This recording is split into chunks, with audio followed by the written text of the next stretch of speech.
La semana pasada invitamos al hermano de Dariel, a David. Él está en el ministerio, pero está estaba en el ministerio en Cuba y ahora está por allá por California, a donde llegó sirviendo al Señor. Y él nos estaba visitando por 2 semanas porque estaba de vacaciones aquí con la familia. Pero él no sabía que estábamos enseñando, predicando el libro de los Hechos. Y nos trajo una exhortación allí en el libro de los Hechos, que yo doy gracias a Dios por eso, porque lo que habíamos dicho cuando introdujimos el libro de los Hechos, Él lo confirmó y habló de algo bien importante en esa hora. Él nos habló de que en el libro de los Hechos está no solamente la historia de la iglesia cuando comenzó, está el plan de Cristo, está el plan del Señor para que su iglesia se multiplicara, y fue la única razón por la que hoy nosotros estamos aquí sentados. Se multiplicó. Los discípulos hicieron lo correcto, los apóstoles hicieron lo adecuado. Cuando llegó un momento en que se enfriaron, pues el plan tenía que seguir adelante y vino la persecución. De eso también hablamos. Y él hablaba de cómo el plan de Cristo es que la iglesia se multiplique, que la iglesia no se divida, se multiplique, y que hayan hombres que salgan a predicar el evangelio, a abrir iglesias, y que hayan hermanos que vayan a abrir una obra en otro lugar. Y ese es el plan de Dios. Dios no quiere que nosotros nos quedemos aquí donde estamos. Estamos bien cómodos, pero no nosotros, sino que nosotros seamos capaces de multiplicarnos tanto dentro de nosotros que no quepamos aquí, y que los hermanos que sean de otra parte, pues entonces tengan la oportunidad con el apoyo nuestro de abrir otra iglesia, a lo mejor es en una casa, en otra parte, y todo eso el hermano lo tocó muy bien, porque ese es el plan de Cristo. Ahora bien, antes que eso sucediera en la iglesia del Nuevo Testamento, Cristo nos enseña algo bien importante. Es necesario, si el club se divide, lo que se dividió fue un club. Si el grupo de amistades se divide y multiplica, lo que se multiplicó no fue la iglesia. Primero tenemos que tomar en cuenta la iglesia para después poder seguir adelante con el plan de Dios. Tenemos que autoexaminarnos nosotros. Tenemos que ver qué fue lo que hizo la primera iglesia que le permitió sentar las bases para poderse multiplicar. Resumiéndolo de una manera bien clara, la iglesia tiene que estar unida. Pero no se trata de la unión propia de un partido, de un grupo social, de un club. No, se trata de la unión que Dios demanda, la unión que debe tener la iglesia del Señor. Si esa unión no está en la iglesia, yo les dejo a ustedes la decisión porque muchos dirán, pastor, ¿será por eso que no nos estamos multiplicando? Y yo digo, bueno, yo solamente les voy a decir lo que dice la palabra de Dios, que hizo la primera iglesia, que conllevó que ellos se pudieran multiplicar. La iglesia, para poder crecer y multiplicarse, necesita estar unida, necesita una unidad que es especial. ¿Pero qué significa estar unida? Que cada vez que nos veamos de tiempo en tiempo nos demos un beso. Bueno, el beso no es malo, el beso está en la Escritura. El beso cristiano, el ósculo santo, está en muchísimas partes. Pablo dice que saludaba con un beso a los hermanos, lo recomendaba. Eso es parte del amor que nos une. Pero eso no es todo. Eso no es todo. La iglesia necesita llevar a cabo, la iglesia, nosotros, los integrantes de la iglesia, necesitamos vivir de una manera que diga que la iglesia, el cuerpo de Cristo, está unido. ¿Ok? A veces parecemos como la gente de hoy, a veces la gente tiene la rodilla plástica, la cadera plástica, y tienen miembros que no son reales miembros, son plásticos, son artificiales, para que el resto de los miembros sigan funcionando. Pero eso no es lo que Dios quiere. Dios quiere que todo el cuerpo de Cristo unido, el que Él creó, funcione y funcione de una manera correcta. Sí, las rodillas de hierro y eso funcionan, pero eso no fue lo que Dios creó. ¿Ok? No van a hacer la misma función que el Señor, cuando el Señor las creó. Parecen casi que perfectas, pero no lo son.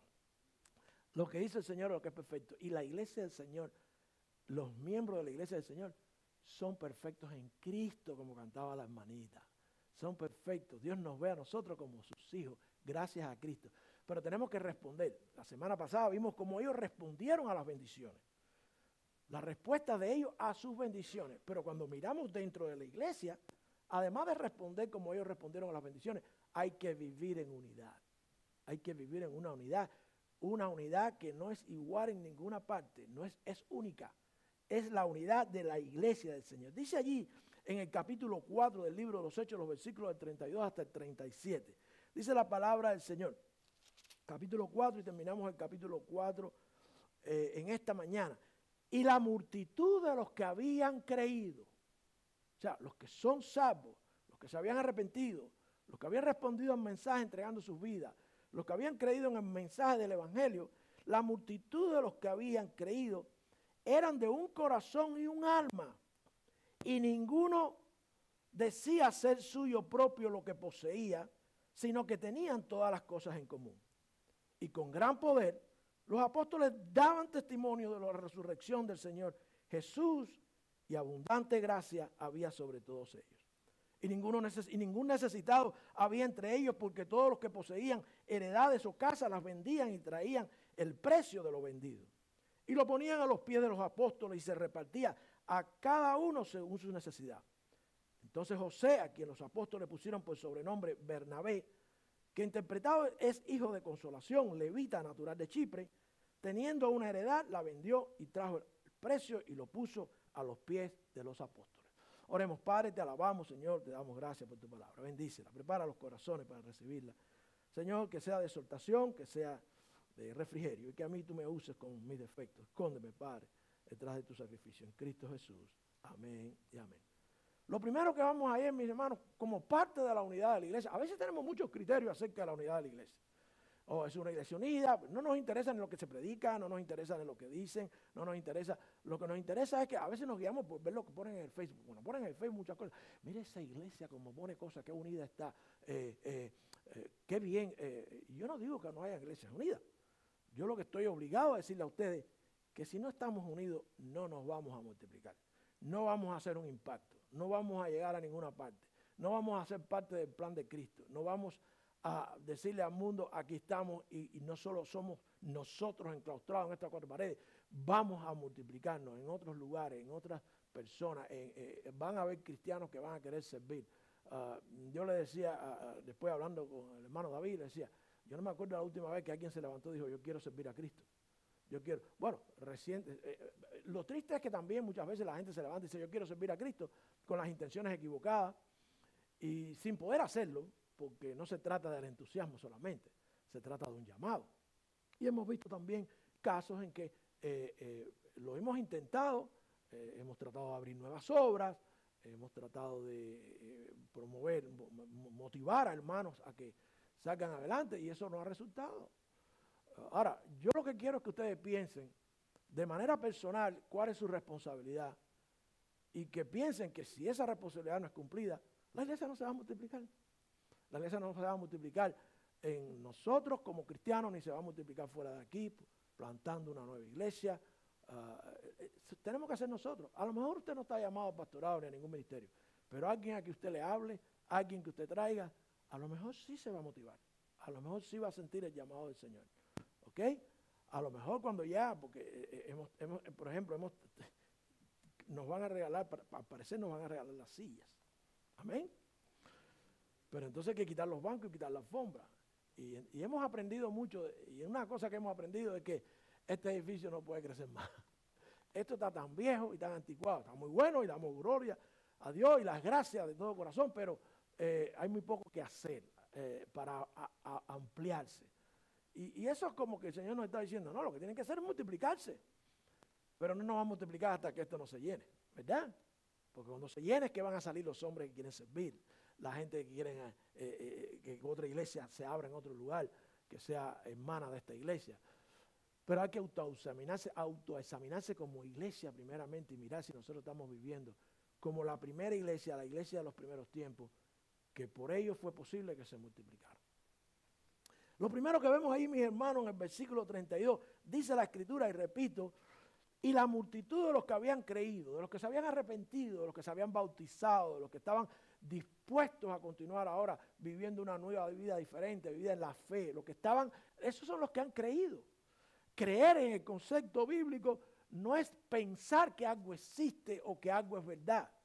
Creerlo significa vivir por ello, creerlo significa promoverlo, creer significa más allá de el mero hecho de aceptar la realidad de la existencia de algo. Creer significa que Cristo es verdad, Cristo me salvó, me perdonó, murió por mis pecados y ahora yo voy a vivir por la vida que Él me va a dar, por la vida que Él quiere que yo viva. Dice que creyeron. A veces tomamos a la ligera esta expresión de los que habían creído. La multitud, eran bastantes. Dice que eran de un corazón y un alma. Y ninguno decía ser suyo propio lo que poseía, sino que tenían todas las cosas en común.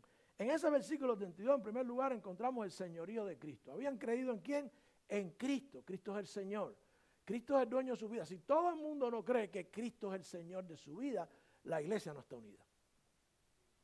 Tristemente la gente te dice, soy cristiano, pero de ser cristiano a que Cristo sea el Señor, que quiere decir la prioridad número uno, el dueño de tu vida, el que te guía, el que te ordena, al que tú sigues por encima de cualquier ser humano, Cristo es nuestro Señor. De manera que lo primero es que el señorío de Cristo y su misión sean lo primero en tu vida. Pero estás aquí para enriquecerte tú, para crecer tú espiritualmente, para sentirte que tienes una comunidad, para decir que eres bueno, o estás aquí para llevar adelante la misión de Jesús.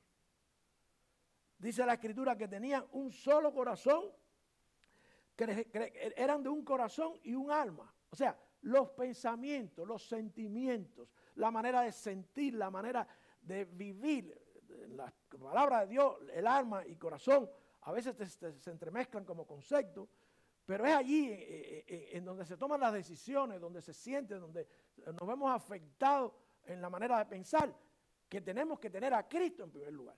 Señorío de Cristo, lo primero que controla es tu mente y corazón. Es tu alma, ese es el Señor de tu vida. No lo que tú hagas, lo que tú haces va a decir mucho de si Cristo es tu dueño, tu Señor. Pero lo primero que tú tienes que hacer es decidir que vas a hacer lo que Él dice y no lo que nadie dice. De manera que si Cristo es tu Señor, el corazón y el alma tuya, el alma está, se le denomina también corazón, el alma están en posesión de Cristo. Cristo es el dueño y la rige. Y tú haces lo que Él dice. Hasta que no haya una iglesia en esas condiciones, no vamos a poder multiplicarnos. Fíjense ustedes que el plan de Cristo ahora continúa y vamos a ver multiplicación. Pero vamos a ver multiplicación porque aquellos que creyeron tenían un alma y un corazón dispuestos a hacer lo que el Señor dijera.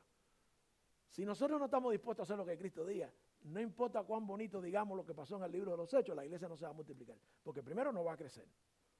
Si Cristo no lo es todo en nuestra vida, la gente no va a venir, porque lo que de verdad hace que la gente crea es nuestra actitud diciendo que Cristo es el Señor de nuestras vidas. El señorío de Cristo en primer lugar, y después el deseo, el señorío de Cristo para hacer la obra de Cristo, no la obra de nosotros. Y el deseo de amar y compartir todas las cosas. Ese versículo 32, encontramos ahí cómo ellos tenían deseo de mostrar a aquellos que habían creído lo mismo, que tenían el mismo. Pero a veces nosotros nos encontramos con que lo que tenemos, compartirlo con aquellos que dicen que son y no son nada, cuesta trabajo, cuesta trabajo. Nosotros podemos ayudar al prójimo, pero lo primero es ayudar a de la fe. A veces de la fe es el que nos quita a nosotros el deseo de la ayuda.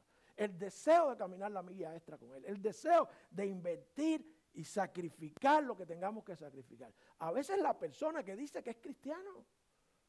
De manera que si primero tenemos hermanos que vemos que su señorío de Cristo es real, el señorío de Cristo es real en su vida, nos motivamos a que lo que nosotros tenemos podamos compartirlo, podamos sacrificarnos, podamos dar de tiempo, de energía, de recursos para que esa persona no le falte nada. En ese versículo 32 dice, y ninguno decía ser suyo propio lo que poseía, sino que tenían todas las cosas en común. Hay que ubicarse, esto era una época de prosperidad dentro del pueblo judío, hay que ubicarse históricamente. Estaban viviendo en el año en que ellos recibían los beneficios de cosecha y de todas las cosas, y había abundancia, pero no todo, como siempre, habían pobres. Unos creían a pesar de tener riqueza y otros creían a pesar de ser pobres. Y se aglutinaron, se unieron bajo la égida del Espíritu de Dios como iglesia, los que tenían y los que no tenían. Sin embargo, los que tenían, aunque tuvieran poco, decían, esto no es mío, esto es también de los hermanos. Yo no les estoy pidiendo que ahora usted ponga su casa, su carro a disposición del resto de los hermanos, pero eso es lo que quiere decir. Si un carro, una casa, un recurso no puede ser usado para alcanzar a alguien, para ayudar a alguien, para estimular a alguien, para resolver un problema a alguien, lo que tenemos es puro egoísmo. Sencillamente eso. A veces pensamos que no. A veces no tenemos nada, absolutamente nada, ni somos dueños de nada. Pero llegamos a un país, una sociedad, donde no se nos permite tener y tener y tener y tener y tener. Y cuando lo tenemos es mío, mío, mío, mío. Pero la mente del cristiano es otra. Cristiano significa ayudar. Cristiano significa que la necesidad de otro es mi necesidad. Que lo que el otro, si yo puedo ayudar y puedo compartir, no es que usted se quite lo que tiene y se convierta en un necesitado. Es que lo que usted tiene pueda ser usado para que otros se beneficien. Es diferente, es diferente. Es una mentalidad totalmente nueva.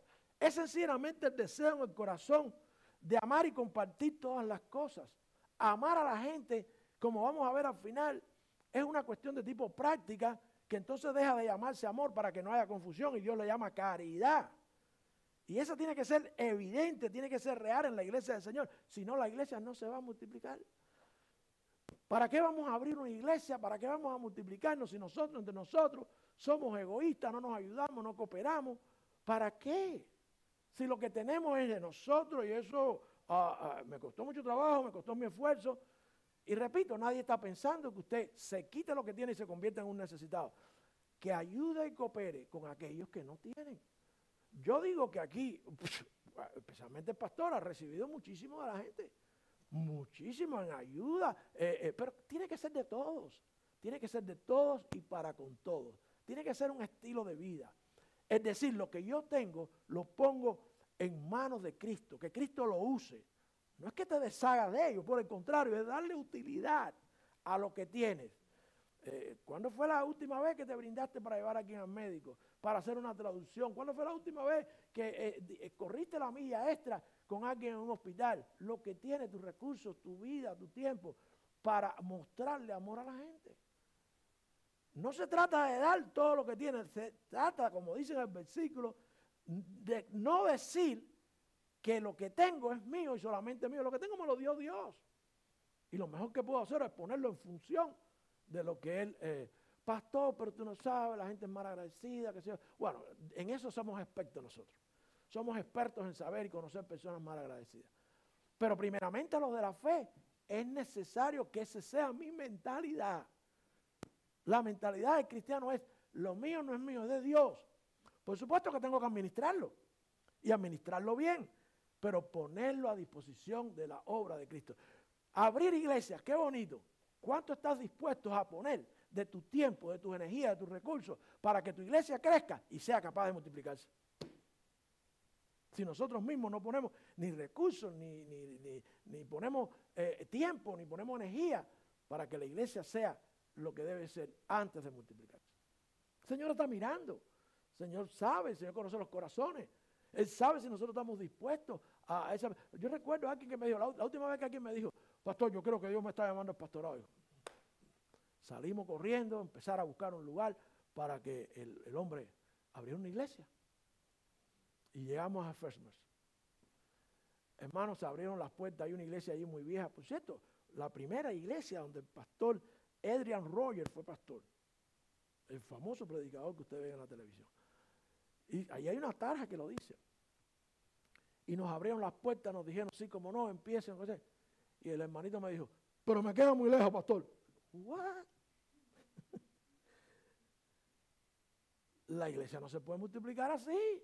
Si cuando tú Dios te llama, Dios te dice, no te dice ni cuánto te va a pagar, ni a dónde te va a mandar. No hay lugar, ni hay salario para eso. De manera que tú tienes que empezar a usar tu carro, empezar a usar tu gasolina, tus recursos, del trabajo que Dios te dio para alcanzar a otro. El amor por la gente se muestra dándole el evangelio de Jesucristo. Pero primero tenemos que demostrarlo entre nosotros. El apóstol Pedro decía en su primera carta, en el capítulo 1, versículo 22, habiendo purificado nuestras almas en la obediencia a la verdad. O sea, nosotros tenemos que primeramente entregarnos al Señor, de verdad, verdaderamente entregarnos. Y purificar nuestras almas conociendo la Escritura, congregándonos para aprender, para crecer, para compartir. Y después de que hemos purificado nuestras almas en la obediencia a la verdad, mediante el Espíritu, para el amor fraternal no fingido. Nosotros crecemos, aprendemos, no para discutir, no para echarle en cara a la gente que nosotros sabemos más que ellos. Crecemos, aprendemos, nos reunimos, leemos, compartimos, para mostrar el amor a la gente. Al final todas las cosas pasarán menos el amor, ¿verdad? Dice la Escritura también. Amaos unos a otros entrañablemente de corazón puro, de corazón puro. Mientras más aprendamos, mientras más conozcamos, mientras más hagamos, que sea porque amamos a la gente. Si en la iglesia no existe ese corazón y esas armas transformadas por Dios, nosotros no vamos a poder crecer. A veces decimos que somos cristianos y no hay indicios de armas y corazones que hayan sido transformados.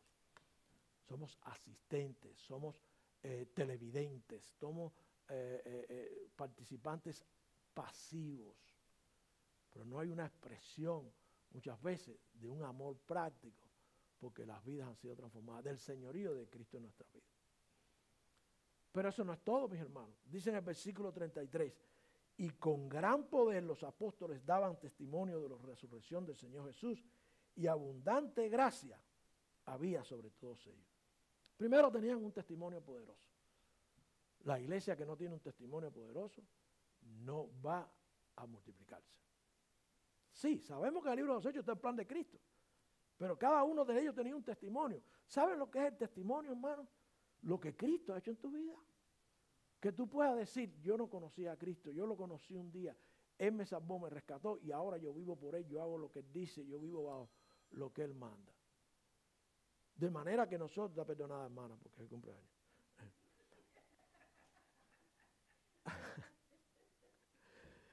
Hermanos, compartir la misma esperanza prometida por Dios. Compartirla. Usted la cree, usted tiene esa esperanza. Usted vive por lo que Dios le ha dicho que va a hacer, por lo que Dios le va prometido, por lo que espera usted como iglesia. Si no tenemos esa esperanza, no hay nada que compartir, no hay iglesia que abrir, no hay iglesia no hay lugar, no hay manera de multiplicarse. ¿Cuál es tu esperanza? Esto aquí en la tierra y ya acumular riqueza y vivir aquí, trabajar y reventarte y sufrir y ya esto es todo. No, hay una esperanza que es viva. Pero eso se demuestra con el testimonio que tenemos. Yo creo en esto, yo espero en esto, yo soy del Señor, yo sé que Él tiene para mí mejores cosas. Esto es como el miércoles estudiamos el Salmo 120. ¿Alguien me puede decir cuál es el tema del Salmo 120? La Escritura, hay un salmo ahí que es para que el peregrino, la persona que vive con la mentalidad de que todo esto es transitorio, ore al Señor. Salmista se declara como un peregrino y como un peregrino debe orar al Señor. Si tu mentalidad no es la de un peregrino, si tú crees que todo aquí en la tierra es lo único, que todo lo que Cristo hizo era para que tú aquí tuvieras lo que tienes, vivieras como vive, un poquito tranquilo, fuera de problemas, sin dificultades ni nada. Dice la Escritura, eres el más conmiserable de los seres humanos. Porque esto ni es todo, ni es lo más importante. Lo mejor está por venir. Lo mejor está por venir. De manera que nosotros tenemos que vivir con esa mentalidad. Pero a veces le hablamos de Cristo a la gente y la gente dice, para vivir como Él vive, ¿y qué más? ¿Y qué más hay? Y la gente no sabe que nosotros tenemos una esperanza viva. La gente no sabe que nosotros tenemos una esperanza y esa es la condición del peregrino, del que se siente que está de tránsito, que está aquí de pasada. Hay una manera de vivir como peregrino y de orar como peregrino, eso fue el Salmo 120. Pero como usted lo sabe, si no podemos estudiar la palabra juntos. De manera que todo lo que hacemos para que la mente y el corazón, el alma se transformen por Dios, pero que a la misma vez compartamos eso con la gente. ¿Cuándo fue la última vez que tuvimos una conversación acerca de estas cosas espirituales con alguien? Aún dentro de la iglesia, aproveche. Vaya, si no quiere hacerlo en el trabajo, si no quiere hacerlo en la escuela, si no quiere hacerlo en el mall, hágalo dentro de la iglesia. Alguien que usted vea que no tiene ese corazón transformado, que le falte algo, como le hicieron a Aquila y a Priscila, porque les faltaba algo, que les hable, le diga de esa esperanza. del resto de las cosas. No basta con la religiosidad, con 4 o 5 versículos. No, hay mucho más. Hay una esperanza viva. La resurrección de los muertos. Cuidado, hay gente que no habla de eso hasta por pena. Dice, la gente se va a reír de mí. Sí. A veces criticamos mucho a los fariseos. Pero los saduceos son peores. Porque no creían en la resurrección. Ni en la existencia de ángeles, ni en nada. Y nosotros tenemos esas esperanzas. Porque la Biblia no miente, la Biblia no es mentira. Tenían un testimonio poderoso. ¿Qué quiere decir un testimonio poderoso? Que lo que le hablaban a la gente decía, wow, esto es nuevo, esto es diferente, esto es verdad, lo viven, tenían un testimonio poderoso. Repito el versículo 33, con gran poder los apóstoles daban testimonio ¿de qué? De que Dios nos sana, de que Dios nos provee trabajo, de que Dios nos mantiene, de la resurrección, lo que viene, lo más importante. Abrir iglesias para que la gente se sienta cómoda. Abrir iglesias que la gente crea que vamos a resucitar. Porque esto no termina aquí. Lo más importante está por venir. Daban testimonio de la resurrección del Señor Jesucristo. ¿Ok? Y si Cristo resucitó, ¿qué dice la Escritura? Resucitaremos con Él. Está garantizado. Para eso lo hizo, para que supiéramos que hay resurrección. Para que supiéramos que hay resurrección entre los muertos. Pero eso no es lo que compartimos, eso no es nuestro testimonio. Nuestro testimonio es Cristo te ama, Dios es amor. Y ahí se queda la gente dice, ¿y después qué? Una iglesia limitada, una iglesia con conceptos que solamente son terrenales para este lado de la eternidad, es una iglesia que no se puede multiplicar, no puede crecer. A veces puede que nos sentemos a hablar con alguien de la eternidad. O de las cosas espirituales, pero de las cosas eternas, de una resurrección de los muertos, tenemos miedo que nos suenen una trompetilla, que se nos rían en la cara, que se burlen de nosotros. Porque no hay un testimonio poderoso de nuestras convicciones. No hablamos de resurrección. La resurrección de Cristo. Cualquier religioso, eso que usted conoce, pregúntele si su líder religioso ha resucitado entre los muertos. Pregúntele si hay resurrección de muertos. Lo triste es que hay resurrección de muertos y para todos. Unos para ir con el Señor y otros para condenación eterna. Y eso es lo que a la gente muchas veces no le gusta. Ellos compartían la misma esperanza prometida por Dios, resurrección de entre los muertos. Y tenían un testimonio poderoso, pero además un testimonio de fe. Dice la segunda parte del versículo 33. Y abundante gracia había sobre todos ellos. Cuando nosotros vivimos de la manera que vivían esa gente, confiando y esperando, compartiendo, Dios seguía proveyendo a través de su gracia, porque el testimonio era un testimonio de fe. ¿Qué quiere decir? No hemos visto la resurrección de nadie, pero sabemos que en un momento va a pasar. Nuestra fe es en la certeza de lo que se espera. ¿Ok? Sabemos que Dios prometió, sabemos que Dios dice y no va a fallar. Entonces tenemos un testimonio que además de poderoso, porque es en el Espíritu, es un testimonio que es de fe. Hubo un día que la fe te salvó, esa fe salvadora para poner tu confianza en Cristo para el perdón de los pecados. ¿Sí? Pero la fe es de todos los días. La fe es confiar que si tú le eres fiel a Él, Él va a proveer. La fe es que aunque tú no estés viendo lo que va a pasar, Dios lo prometió y por tanto va a pasar. Por tanto va a pasar. Y en base a eso tú vives.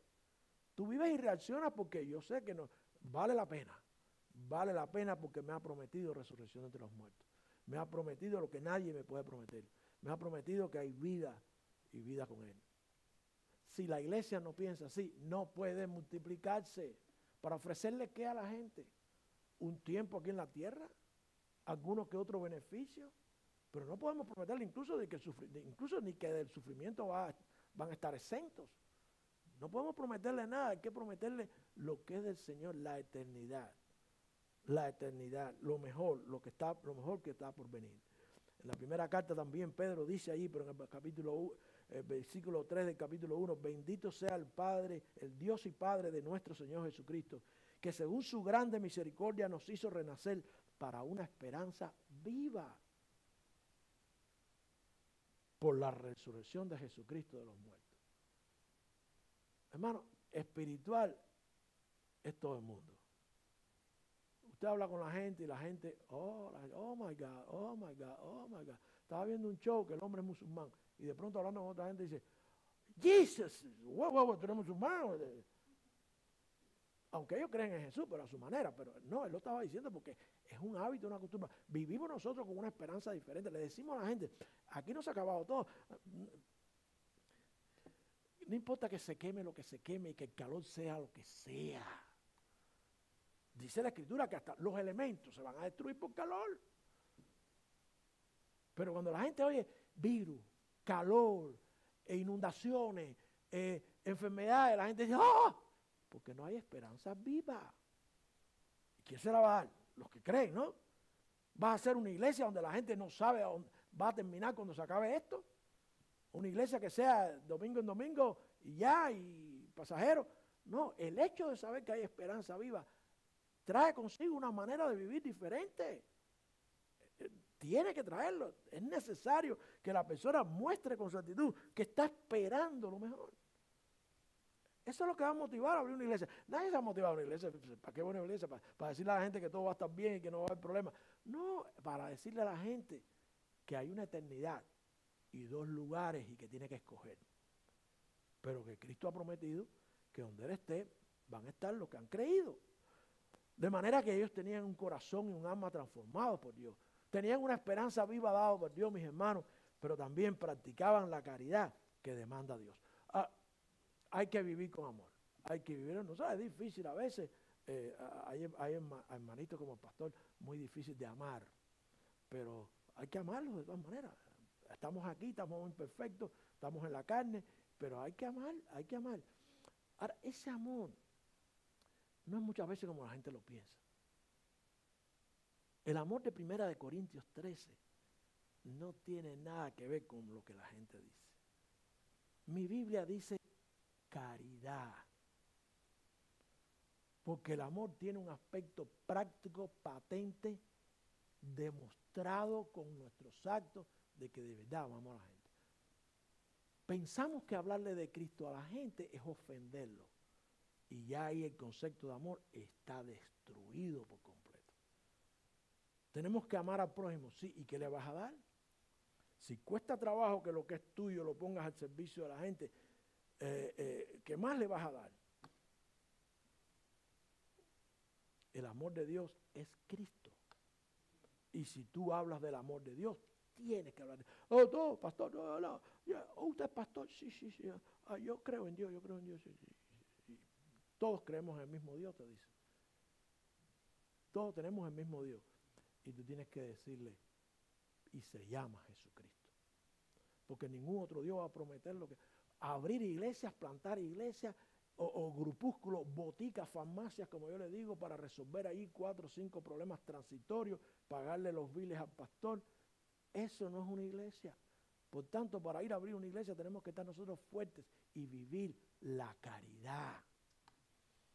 Fíjense ustedes que pareciera que la iglesia, que no iba a ser importante, porque como Dios todo lo puede, y Dios, el poder de Dios no tiene límite, no iba a ser importante que nuestras riquezas y recursos estuvieran en función de la obra de Dios.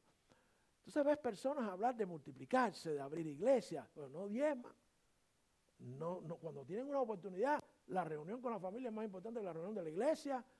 Y tú dices, ¿a qué le vamos a mostrar al mundo entonces? ¿Podemos abrir otra iglesia con esas características? Eso no va a ser una iglesia. Tenemos que darle a la gente las cosas que hay que darle, mostrarles el amor que hay que mostrarles y que es el amor de Dios.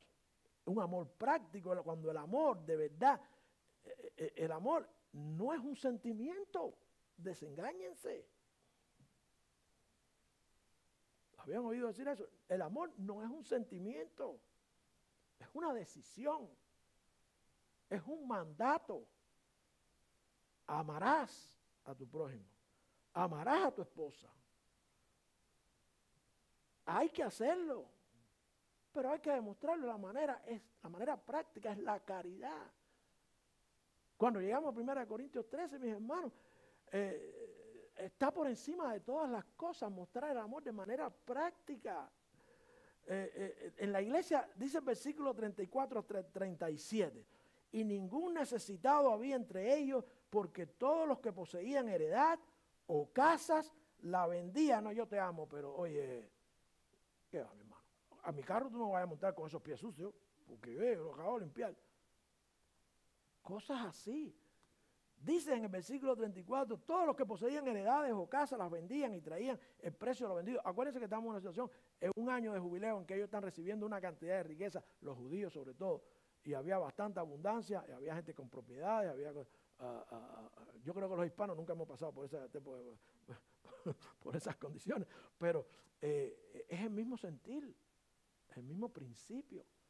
Lo poco que tenemos está a disposición de la misión de Cristo, de la obra del Señor, o es para nosotros. Mira, los otros días un hermanito me regaló una mata de mango. ¿Sabe que el pastor a veces no puede comprar mandado y comer mango? Nada, tira. Una mata de mango. El hermano espera que yo un día vea mango en esa mata. Compartió conmigo, porque la esposa tiene una cantidad de mata que parece una selva, dice aquello. Entonces me regaló una mata de mango. Gloria a Dios. Hermano, el amor es práctico. Pero si ni nos vemos muchas veces, ¿cómo vamos a practicar el amor? Si las pocas reuniones que tenemos las obviamos, ¿cómo vamos a practicar el amor? ¿Cómo es esa caridad? Ese amor puesto en práctica, ¿cómo es? Fíjense ustedes en el versículo 35, dice, y lo ponían a los pies de los apóstoles. El pastor no, el pastor se roba el dinero. Se lo ponían a los pies de los apóstoles. Dice el versículo 36, entonces José, a quien los apóstoles pusieron por sobrenombre Bernabé, que interpretaba a los hijos de consolación, levita, número natural de Chipre, teniendo una heredad la vendió y lo puso al pie, el precio y lo puso a los pies de los apóstoles. Ahora bien, ¿qué es y cómo es la caridad de Dios? En primer lugar, dicen que no habían necesitados, porque se cubrían las necesidades de los necesitados. No los caprichos de los necesitados, las necesidades de los que estaban en la congregación. ¿Cuáles son las más importantes? Techo, comida. Nosotros tenemos una ofrenda de benevolencia. Estamos ahí para ayudar con una cantidad de dinero, porque es el dinero que nosotros por caridad hemos dado para ponerlo allí. Una ofrenda que tenemos, y siempre la hemos tenido, donde quiera hemos sido pastor, porque hay que ayudar a la gente. Pero si no hay dinero, no se puede ayudar a la gente. Eso es una realidad. ¿Ok? Entonces tenemos un dinerito allí, ustedes lo ven en los reportes semanales, un dinerito ahí para ayudar a los hermanos, primeramente a los de la fe. Y con una regulación, el pastor se sentó, buscó como lo hacen otra gente, e hizo una directiva para ayudar, porque el hermanito no puede dejar de pagar la luz todos los meses. Si le damos pescado todos los meses, no, lo mejor es enseñarlo a pescar, conseguirle un trabajo. Eso es parte de la caridad. Pero también hay un dinero para ayudar a los hermanos. Pero el dinero de ustedes, lo ponen ustedes. Todo el mundo tiene que participar de la caridad, no solamente el pastor. ¿Ok? Piensen en eso para que vean cuántas cosas podemos hacer. Se cubrían las necesidades. Aquí cualquier hermano que tenga una necesidad de cualquier tipo, puede venir al pastor, puede venir a la iglesia, a los líderes, preguntar, y vamos a buscar una manera de solucionar. Vamos a buscar una manera. Los otros días llegó una señora que necesitaba, cristiana, ¿qué necesitaba? Una traducción. Mira, hoy la tenemos en la casa del Señor. Póngase a disposición de la gente, muéstrale a la gente que eso es amor, eso es caridad. No que sea más caritativo que nadie, pero ustedes pueden hacer muchas cosas como se hacía en la iglesia de los primeros tiempos. Cubrir las necesidades, arrepentirse de la que, en este caso de la codicia, mis hermanos, de querer acumular. Los otros días fui a casa, no sé si se acuerdan, bueno, ojalá que no se acuerden para que no digan que estoy hablando a nadie, pero cuando se muere alguien en este país y tú llegas a la casa, ¡ay, qué manera de haber almacenado cosas, Dios mío! ¡Qué manera de guardar y qué manera de tener cosas! Hubo un pastor que me hizo un comentario un día que me dijo, mira, la mejor manera es pararte en el closet y decir, hace un año que no me pongo este vestido, fuera, bótalo. Un año. Si no te has puesto algo en un año, has usado algo en un año, bótalo. Pero cuando la gente se muere, o se muda. Hermano, ¿te vas a mudar? Sí. ¿Quieres que te ayude? No hace falta, porque no. Han acumulado tantas cosas que, hermano, lo que se acumula en este país es mucho. Y la codicia, usted dirá, bueno, pero nosotros no somos ricos. No. La codicia no es solo del rico. El pobre es más codicioso tratando de hacerse rico. Toda la vida luchando por hacerse rico, se pasa la vida codiciando. Lo que pasa es que nunca lo logra. Pero la codicia es de todos. Guardar, almacenar. Y de eso hay que arrepentirse. Hay que arrepentirse de la codicia, del acaparamiento, del malgasto. Del malgasto. Muchas veces preferimos 3 hamburguesas a 2 hamburguesas y una ofrenda para compartir con los hermanos en sus necesidades. A veces no pensamos en eso. Un corazón transformado, una mente transformada, piensa constantemente en eso. ¿Qué puedo comprar? ¿Qué no necesito? Y por tanto no lo compro. ¿Cómo puedo entonces con esto que me ha sobrado cooperar con la obra de Dios? No soy yo el que pone estas reglas de la primera iglesia y que las destaque como las destaca el escritor bíblico acerca de la riqueza, la manera en que se tratan las cosas materiales. Es el Señor el que nos está diciendo, miren qué importante era cómo vivían ellos en relación a las cosas materiales, que por eso fue posible multiplicarse, por eso fue posible que el evangelio siguiera adelante, por la manera que vivieron ellos aquellos tiempos. Hay que apreciar el liderazgo y tener liderazgo. Hermano, hay gente que poner el dinero en la iglesia para que la iglesia sea la que lo ponga en función de los necesitados. No, porque yo no confío del pastor. Yo no confío de fulano, yo no confío en lo que se hace con la tesorería. Es verdad que muchos han buscado que desconfíen de ellos. Muchos. El pastor no necesita un avión. Hay pastores que dicen que sí. El pastor ahora necesita un carro. Ya no da más van. Pero Dios siempre ha provisto y va a seguir proveyendo. A veces decimos, dice el pastor que Dios provee, así que no hay que dar nada porque Dios provee. No, tampoco es así. Damos gracias a Dios. Pues, tuvimos hace poco una reunión de negocios y explicamos todas estas cosas, las necesidades y cómo Dios nos ha bendecido. Los que no estaban no pudieron oírlo, pero tuvimos una reunión de negocios donde se explicó esto. ¿Se dan cuenta? Y cuando uno viene a la reunión de negocios y ve cuando se explican cómo está, entonces usted tiene confianza en el liderazgo, en el reporte que se hace, en la prueba que se da, en la manera en que se invierten los recursos. Ahí viene la confianza en el liderazgo, pero hay que confiar en alguien. Dice que llegaban y ponían a los pies de los apóstoles y se repartía cada uno según se decía. No, el apóstol estaba para predicar. Yo el dinero lo doy a quien yo quiera. No, hay que tener confianza en el liderazgo. El liderazgo que Dios pone, que Dios llama.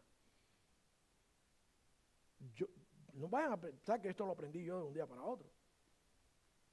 Yo dije esta frase, dame dinero para que el pastor vive como vive. Eso lo dije yo, recién convertido. Pero Dios me sacó del error y me enseñó muchas cosas antes de ser pastor. Y me enseñó muchas cosas que estaban en total error, completamente. El pastor está allí para eso. El líder está ahí. Dice que ponía, bueno, no tenemos 12 porque no hemos crecido. ¿Ustedes quieren más pastores? Tenemos que crecer. Porque ¿para qué quieren más pastores? ¿Verdad? Tenemos que arrepentirnos de la codicia. Tenemos que arrepentirnos, hermano. Que Dios vea que nosotros estamos dispuestos a cooperar con lo que nos sobra, con aquellos que están necesitados. Caridad es también confiar en el liderazgo. 2 veces aparece aquí en esta porción y lo pusieron a los pies de los apóstoles. 2 veces en esta porción que estamos leyendo esta mañana aparece la expresión a los pies de los apóstoles. Y tenemos que tener un testimonio personal. Aquí se nos da un testimonio de alguien con nombre José, hasta el nombre que le habían puesto los apóstoles. Porque el testimonio personal habla mucho. Miren, a mí no me gusta, pero yo respeto A mí no me gusta pasar por alto el esfuerzo de la gente. La hermana Rita, yo se lo digo, hermana Rita, yo no puedo callarme. La hermana Rita ha sido una hermana que desde que llegó aquí, ella coopera. Ella no es que sea millonaria, pero nos ha ayudado con ofrendas grandísimas para hacer. Un día se le ocurrió que si la persona que le había dado un anillo se muere, pues el anillo va para la iglesia. Pero pastor, no diga nada a nadie. La Biblia lo señala por nombre. A alguien que hizo lo que había que hacer. A alguien que se quitó, a alguien que entendió, a alguien que se sacrificó. Y a mí me duele cuando un hermano hace algo y me dice, pastor, pero que nadie se entere. ¿Por qué? ¿Por qué? Yo sé que hay gente que no le gusta que lo pongan en la palestra pública y que digan que tiene, porque a lo mejor va otro hermanito y le roban la casa. No, mentira. Pero honor a quien honor merece. Ustedes se imaginan que José, este hombre, a quien los apóstoles le pusieron por nombre Bernabé, que interpretaba hijo de consolación, le hubiera dicho, yo voy a hacer esto, pero no lo digan. No se lo digan a nadie. No, eso es un testimonio muy bueno y hay que realzarlo y hay que darlo a conocer. Eso es lo que estimula a los demás. Lo que usted no tiene no puede darlo. Pero a veces tenemos más que lo que tienen los que dan. Y nosotros no nos interesa. Sencillamente, eso no es un problema de nosotros. No era ni de allí, era de los judíos que vivían en Chipre. Teniendo una heredad la vendió y trajo el precio y los puso a los pies de los apóstoles. Ahora, ¿es esto significativo? Sí lo es porque está en la palabra de Dios. Había en la iglesia gente que estaba dispuesto a vender propiedades. Yo no quiero que usted venda ninguna propiedad. Pero déjenme decirle algo. ¿En cuántas casas usted puede vivir a la vez? En una sola. A veces tenemos la casa con 3 cuartos vacíos. Darle utilidad de alguna manera para que la obra de Dios avance, eso es lo que es bueno. Repito, 1 Corintios 13 no tiene nada que ver con un amor ficticio, abstracto, etéreo, fantasmagórico, no, con la práctica de lo que es verdaderamente el amor. Por eso la Biblia dice, caridad. En mi versión, dice en 1 Corintios, si yo hablase lengua humana y angélica y no tengo caridad, o sea, cualquier don que tú tengas, si tú no lo pones en función de los hermanos, eso no es una iglesia que está preparada para enseñar a nadie a vivir como iglesia. No te puedes multiplicar. Dios nos está dando aquí un estilo de vida de sus hijos para que otros digan, vale la pena tener una familia de fe. Y eso es lo que hace que se abran iglesias. No es abrir iglesia por abrir iglesia. No, es multiplicar lo que Dios ha hecho en tu vida, en otros seres humanos. Y si tuvieras don de profecía, ya repito, ningún don y entendiese todos los misterios y toda ciencia, y si tuviese toda la fe de tal manera que se trasladase en los montes y no tengo caridad, nada soy. En otras palabras, si todo eso, que yo no digo que la gente tenga lo que dice ahí, pero si todo eso no está en función de los más necesitados, de que la obra siga adelante, de que los hermanos se sientan que viven de realidad en una familia, nada soy. Podemos tener los dones que sean, que si no están en función de la unidad de la iglesia, si están en función de destacarnos nosotros nada más, nada somos. Así se expresa. Lo que usted haga, si lo hace porque ama a los hermanos, está poniendo en práctica el amor de Dios. No porque lo dejen, no porque le van a dar, no porque lo van a resaltar, porque ama a los hermanos. Entonces se convierte en caridad. Se convierte en caridad cuando tu don es puesto en función de las necesidades. Y si repartiese todos mis bienes, ahora va de los dones a las cosas materiales, para dar a comer a los pobres, wow. Eso es lo mejor que se puede hacer. Y si entregase mi cuerpo para ser quemado, que era un castigo, no era lo que yo sé con todo el mundo, para ser quemado, no tengo caridad, de nada me sirve. Wow. Por supuesto, hay versiones que dicen amor, pero el amor, yo recuerdo un 14 de febrero, en una emisora de radio. Alguien se paró y dijo, una emisora de radio secular, dice, aquí tenemos un poema de amor. No sabía de dónde había salido. Un poema de amor, 14 de febrero. Y entonces leyó el poema de amor y que no sabía dónde había salido, qué cosa más hermosa. Pero nosotros no le decimos a la gente de dónde sale esa porción, ni qué significa esa porción. La caridad es sufrida, es benigna, no tiene envidia, no es jactanciosa, no se envanece. Cuando ponemos el amor en práctica, todo eso hay que quitarlo, porque nada de eso puede ser la razón detrás de nuestro amor. No hace nada indebido, no busca lo suyo, no se irrita, no piensa el mal. Eso es cuando nosotros tratamos de poner en práctica el amor de Dios. Esa es nuestra manera de pensar. Pastor, pero mire, la iglesia ayuda y la gente no viene más. Ese es su problema. Ese es su problema. Ahí los tengo. Hay un centro de trabajo que voy prácticamente toda la semana. Y ahí hay dos hispanos trabajando que pusimos ahí a trabajar. Vinieron, oyeron y se fueron. Ok. En primer lugar, su alma no estaba sobre mí. En segundo lugar, yo no voy a dejar de hacerlo. Cada vez que pueda ayudar, ayudamos. Eso me lleva tiempo, me lleva energía, me lleva a tener que hablar con las personas. Eso es, así es. Si esa no es nuestra manera de vida, nosotros no podemos multiplicarnos para darle a la gente ¿qué? ¿Qué le vamos a ofrecer a la gente diferente a lo que el mundo da? La caridad. La caridad. Todo lo sufre, todo lo cree, todo lo espera, todo lo soporta. Ese es el amor de Dios. La caridad nunca deja de ser. Las profecías se acabarán, las lenguas cesarán, la ciencia acabará, pero el amor nunca pasará. El amor ágape, el amor que va al sacrificio, que se traduce, que se convierte en sacrificio por los demás. A veces la gente lo toma por él puede, él lo hizo. No, lo hago por amor. Lo hago por amor, por el amor de Dios, no es mío, el de Dios que me salvó. Entonces cuando pensemos en cómo crecer, cómo multiplicarnos, si alguien viene, si alguien llega aquí y no ve ese amor, hermano, no viene más. Si le hablamos a la gente y le hablamos de cosas que no son reales, que no son esperanza viva, no viene, no lo vamos a convencer. Digamos lo que dice la Escritura, cómo vivían aquella gente. ¿De dónde salió todo lo que esta gente estaban haciendo? ¿Estaban locos? ¿O esto fue un grupito? ¿Esto fue el principio? ¿Esto fue algo que nunca más se repitió? No, este fue el comienzo y así fue todo hasta los días de hoy. Y tiene que seguir siendo así. Tenemos que seguir viviendo en esa unidad. Tampoco la unidad es etérea, abstracta, virtual, no, es real. En amor, la unidad tiene que ser en amor, la unidad tiene que ser personas transformadas, la realidad, la unidad de la iglesia tiene que ser real. Eso es lo que trae unidad a la iglesia. Cuando tú no te sacrificas por los demás, eres uno más. Y ahora cuando pongamos la silla, tú verás como la gente se para la silla un poquito, porque en el banco estamos muy pegados. ¿O será que no invitamos a la gente, que no traemos más gente para que no se nos pegue en el banco hasta que no traigan la silla? Vamos a ver qué pasa.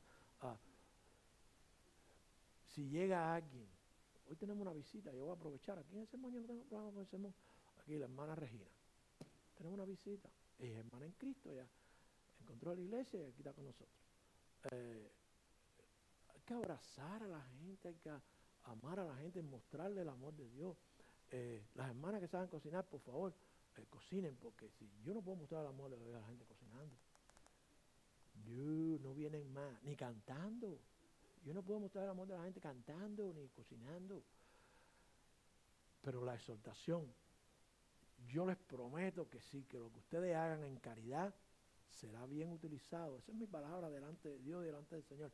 Bien utilizado para el engrandecimiento y el avance de la obra de Cristo. Esa es la misión de Cristo. Pero tenemos que estar unidos, ¿ok? Que estar unidos. Fíjense que el llamamiento hoy va a ser diferente. Vamos a orar. Pero si esta es la iglesia donde usted quiere ver unidad con todo eso que hemos mencionado, hágase miembro. Y está visitando, hágase miembro. Si esta es la iglesia que promueve y predica el verdadero amor de Dios, y usted ha visto el amor de Dios, bautícese si se tiene que bautizar. Haga lo que Cristo dice, transforme su corazón, es obediente a Él. Pero si usted no ha recibido a Cristo como su Señor y Salvador y está viniendo, ¿a qué? ¿A oír conferencias? ¿A enriquecerse? A ver, mami, no será, ¿no? Pero ¿a qué? Abrace el Evangelio de las buenas nuevas. Reciba a Cristo, arrepiéntase de sus pecados y sea parte de esto que, esto no es un movimiento, esto no es una campaña, esto empezó hace 2023 años, cuando comenzó la iglesia. Y miren cómo vivía. Esta es la mejor cooperativa, grupo social, partido que usted puede tener en su vida, la de la familia de la fe. Para usted que ha visto este video o que disfrutó de la transmisión en vivo del servicio de alabanza y adoración de la Iglesia Bautista Calvario aquí en la ciudad de West Melbourne, en el estado de Florida, mis saludos y mis más afectuosas y sinceras gracias. Y por supuesto una cordial y personal invitación a visitarnos cuando lo desee. Y así comprobar por sí mismo que no somos más que una congregación de redimidos por la sangre del Señor Jesucristo. No somos religiosos, no somos bautistas del sur ni del norte, no somos protestantes, somos seguidores de Jesús, una familia de fe bíblica que se reúne para alabar y servir al único Dios vivo. Al tiempo que crecemos en el conocimiento de Dios a través del estudio y la prédica de su santa palabra, la Biblia. Ofrecemos servicios en inglés y español y todos los profesores de nuestros niños y jóvenes son bilingües. Esté lejos o esté cerca, planee visitarnos o no, lo más importante es que usted esté seguro de su destino eterno.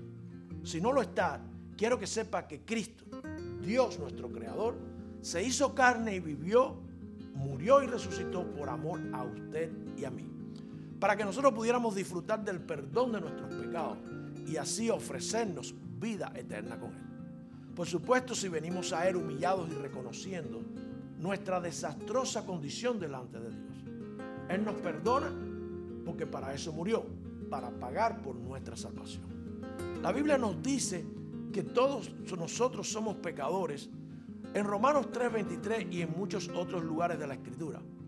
Y en Romanos 5:8 nos recuerda que su amor es tan grande que siendo aún pecadores, Cristo murió por nosotros. Pero usted, si nunca lo ha hecho, tiene que arrepentirse de sus pecados y pedirle perdón, y creyendo solamente en Cristo y su sacrificio en la cruz, Él le perdona y le da su Santo Espíritu. Además de hacerle hijos de Dios, porque no somos hijos de Dios, porque nuestros pecados nos separan de Él y el resultado es la eternidad en tormento lejos de Él. Pero si vamos a Él en oración sincera de corazón, arrepentidos, Él nos da su salvación gratuita, sin hacer nada, como está, solamente humillado y creyendo por fe en Cristo Jesús, en nadie más. Será entonces librado de la condenación eterna. Si está dispuesto, dispuesta, haga esta oración a Dios bien personal, diciéndole: soy pecador, perdóname por mis pecados, reconozco que tu sacrificio en la cruz es lo único que me puede dar ese perdón. Hazme tu hijo. Si oró de esa manera y con absoluta sinceridad, puede llamarnos al 321-537-7575 para que conozca de lo que acaba de suceder en su vida y lo que significa la nueva vida en Cristo. Si ya usted es del Señor y tiene preguntas o necesita el consejo divino, también puede comunicarse con nosotros. Si está buscando una iglesia donde servir al Señor Jesús y congregarse, estamos ubicados en el 79 de la calle Park Hill Boulevard en la ciudad de West Melbourne. Será bienvenido. Hasta el próximo video, o que nos podamos ver si es la voluntad de Dios, estaremos orando para que le continúe bendiciendo.